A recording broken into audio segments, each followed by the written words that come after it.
Steve and Sasha did a great job, I think, in framing the challenge we face, for highlighting the consequences of continued reliance on fossil fuels, the crisis that we face. And I think it's important that we maintain that sense that there is true urgency in finding the pathways to achieve the goals that have been articulated here today. There is an economic and environmental mandate. Indeed, I think there is a moral mandate for us to pursue these paths and these strategies at the greatest possible speed. I sense that everybody in the room has a shared interest in the vision that was articulated, that the Hudson Valley can be a leader and a model in bringing renewable energy to the valley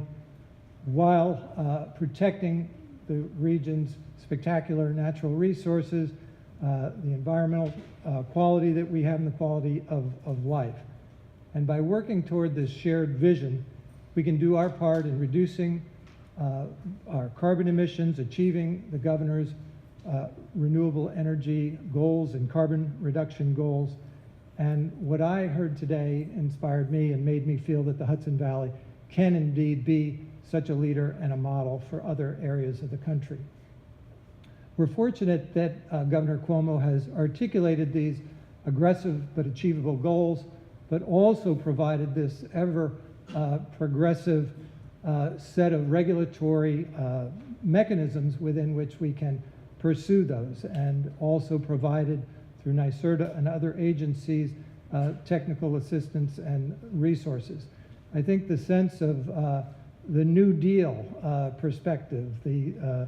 Civilian Conservation Corps, and looking at the resources that we have here, the brownfield sites, the derelict properties, is a good one for us to keep in mind and to remember where we are here today at FDR's home and library.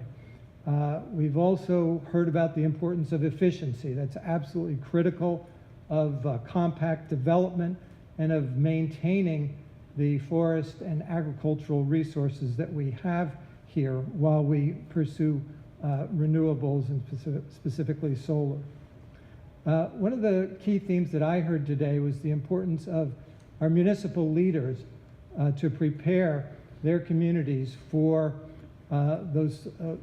renewable applications that will be coming. It was great that so many municipal officials are with us today, that many have some form of solar ordinances on the books, and that you are here to learn and consider what other communities like Warwick are doing to create models that we can follow.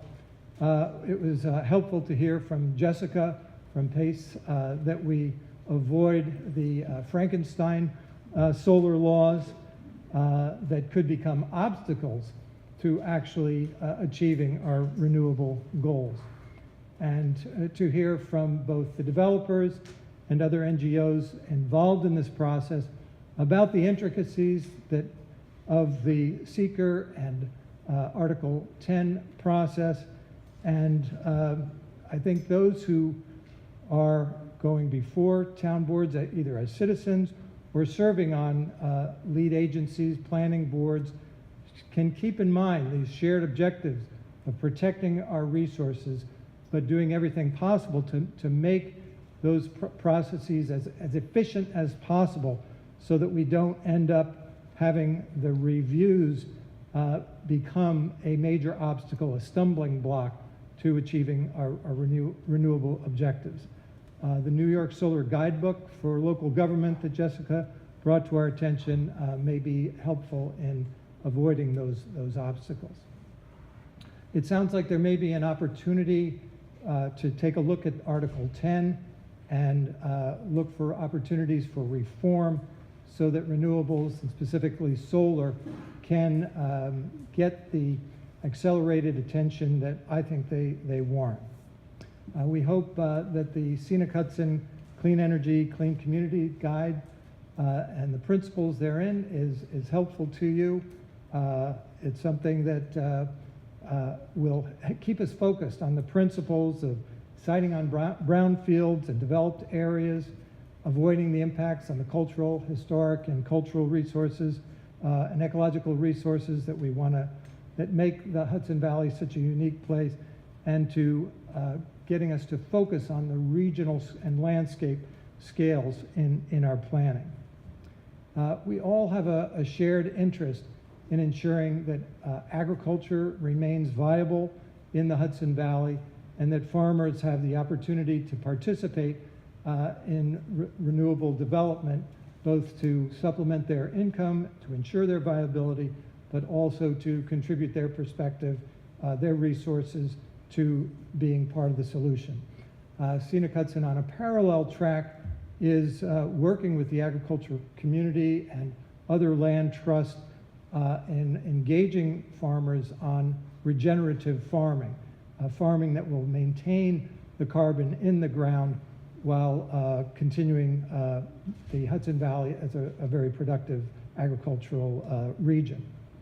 We heard great presentations about solar projects that are sensitive to pollinators and sited on landfills, get us thinking about all the different places that we can develop renewables without impacting those natural resources that we treasure. And finally, it was helpful to hear from Vermont and California and Long Island about their experiences in developing renewable energy plans and the steps that we can take in developing a plan for the Hudson Valley. I think the theme that kept resonating to me from those was the importance of engaging stakeholders and keeping them at the table so that the product is a useful one for them. So in closing, I am leaving today much better informed myself,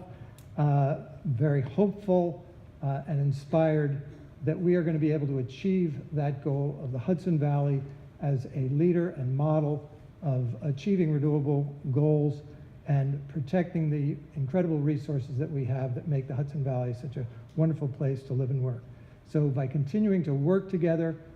today, as we did today, and in planning today's event, I think we can all achieve that vision and make our contribution to preventing the crisis and ensuring a sustainable future for the Hudson Valley. Thank you very much, and safe drive, everyone.